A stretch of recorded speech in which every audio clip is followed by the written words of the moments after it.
Okay, so it seems like recently there's been a pretty big update to do with Sameko Saba. Now, again, this isn't to do with the account that we've been following over the past couple of days or so that has been impersonating her, but it could offer a kind of solution to that, I think, personally, because of everything that's been going on. And, of course, it can be an issue whenever VTubers go away, they get impersonated and things like that. Now, a little bit of an update on that, by the way. It didn't actually end up getting taken down. It turns out that I was blocked by them, and I ended up accidentally logging into TikTok. So they tried to block me, which obviously just proves that they're more guilty and that they feel guilty about it.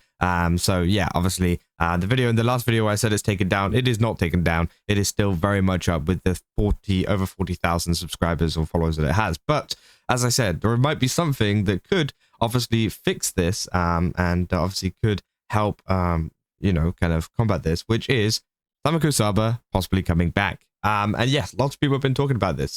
People have been saying, breaking news, Saba is coming back. Now, this was hit with a community note, but essentially there has been a little bit of movement that people have been seeing in terms of this screenshot right here. Obviously, Rima posted it saying, apparently there's been a small update on Saba. She extended her YouTube channel description from Yoho, I'm Saba the Fish, to Yoho, I'm Saba the Fish. I'm a laid-back fish lady VTuber who lives and works in a lighthouse. Live streaming, playing video games, singing karaoke, or feverishly discussing cereal or ants. My streaming schedule is sporadic. When they happen, they will typically start evening US Eastern Time. See you then. So yeah, obviously it's very, very exciting to see that potentially this could be a little bit of an update to her channel, and which could potentially hint to the fact that there could be a return, right? Now, of course, is it confirmed that there's a return? Of course not, right? It could be, still a couple of months' time or whatever, right? But what we do know is that she was obviously struggling with some medical stuff, which was obviously keeping her away from being able to stream.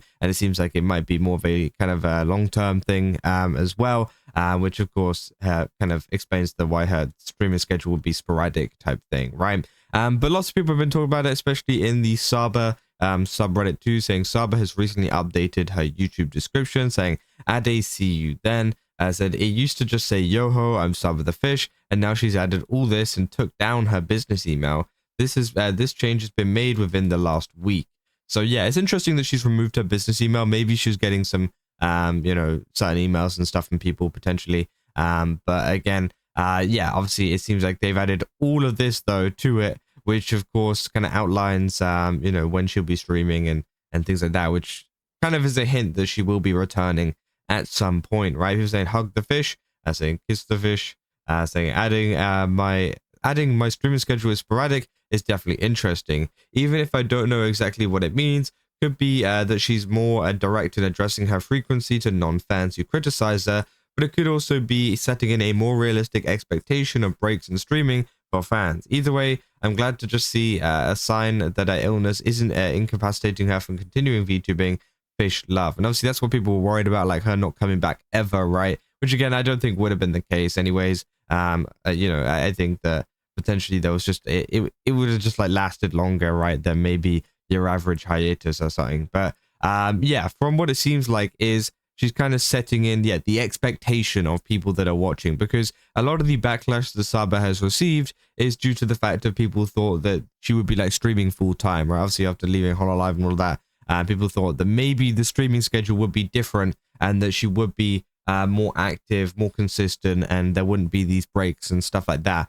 But of course, it ended up happening. People got upset over that. And again, I don't think, there should have been any drama or anything over that. I feel like, she was ill and she still is ill. But of course, there's nothing you can really do about that, right? And it might affect streams in the future as well, because it is like a chronic thing, as she said, right? So again, of course, it is disappointing to see that she couldn't stream maybe as consistently as maybe she wanted to, or even fans wanted her to, right? But at least she's now setting in the expectation for people that come into stream that, hey, these aren't going to be like, as consistent as you might hope them to be. And maybe adding that little bit of a description will help with that and things like that. Just kind of setting the precedent that like, hey, I might disappear for a bit, but like it's fine, right? Kind of making it like a regular thing, which obviously some people might have problems with, but at the end of the day, you got to support her because again,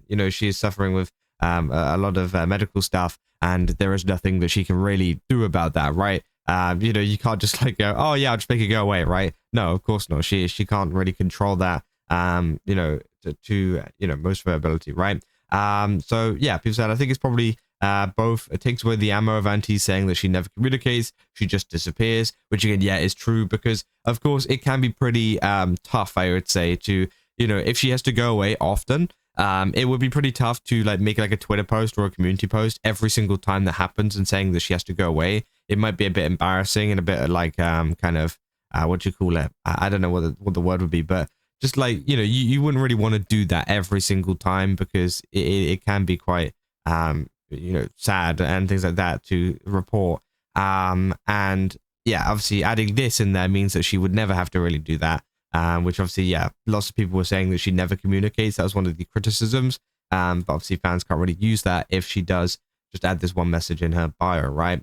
So, and gives some context to fans on her streams. The streams won't be on a set schedule. There will probably continue to be large gaps between streams, saying exactly, or maybe she'll be going step by step and do large gaps between streams, then probably 1 month with a low gap, and then again with the large gaps. It's just to understand that she will really do what she wants and how she feels in the most comfortable comfort for her.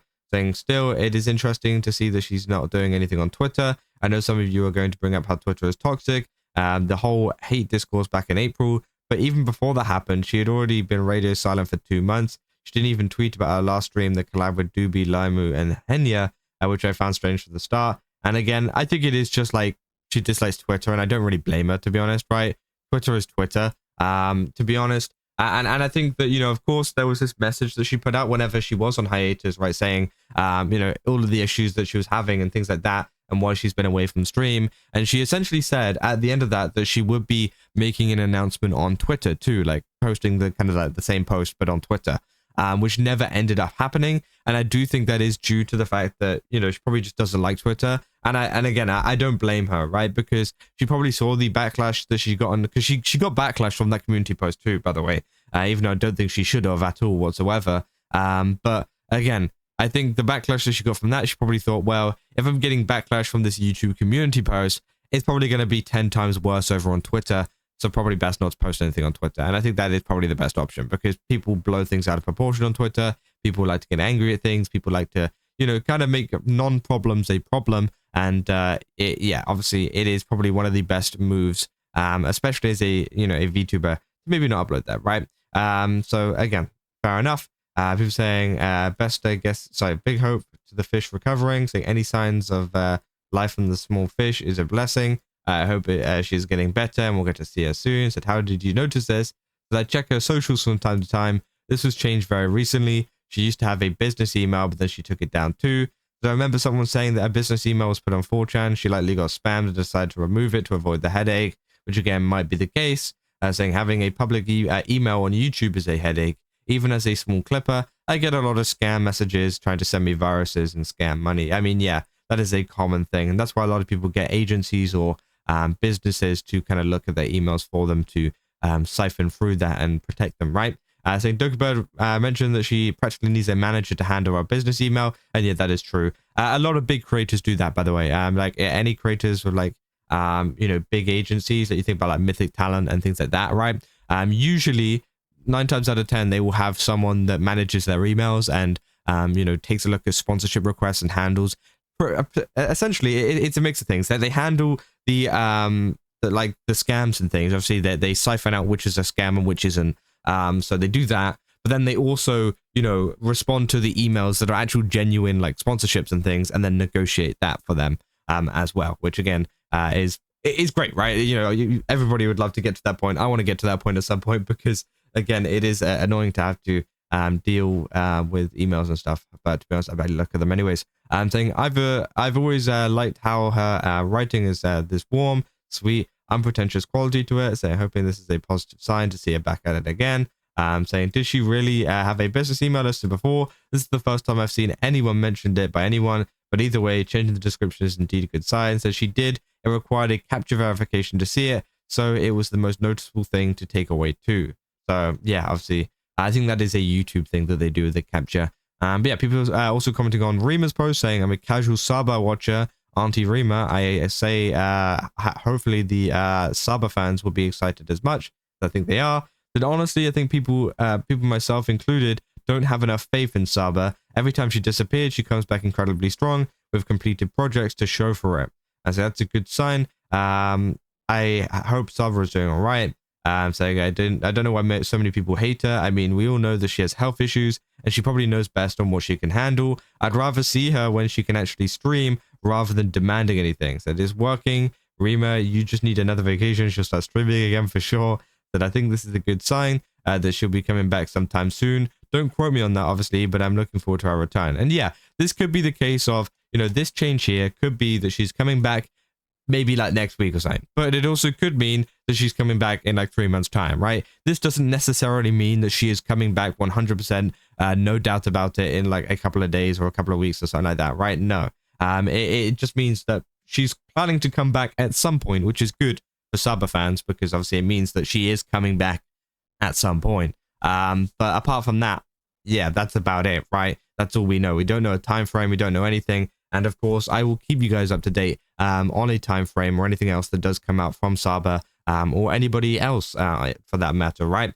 But yeah, that's essentially all there is for this situation. I do have another video that I'm planning to make probably tomorrow about the whole fake impersonator thing, so I can go into that in more detail. But obviously, yeah, it is still not taken down, by the way. So just to make you guys aware and talk about that, but I want to go into it in more detail tomorrow, so we will definitely do that. But yeah, that's essentially all I got for this video. If you guys did enjoy it, don't forget to leave a like and subscribe. Also, go to GameStop, use my code Kazza, get 10% off. Again, they got a ton of really cool stuff over there. Definitely recommend checking it out. And yeah, I'll see you guys in the next one. That's all. See ya.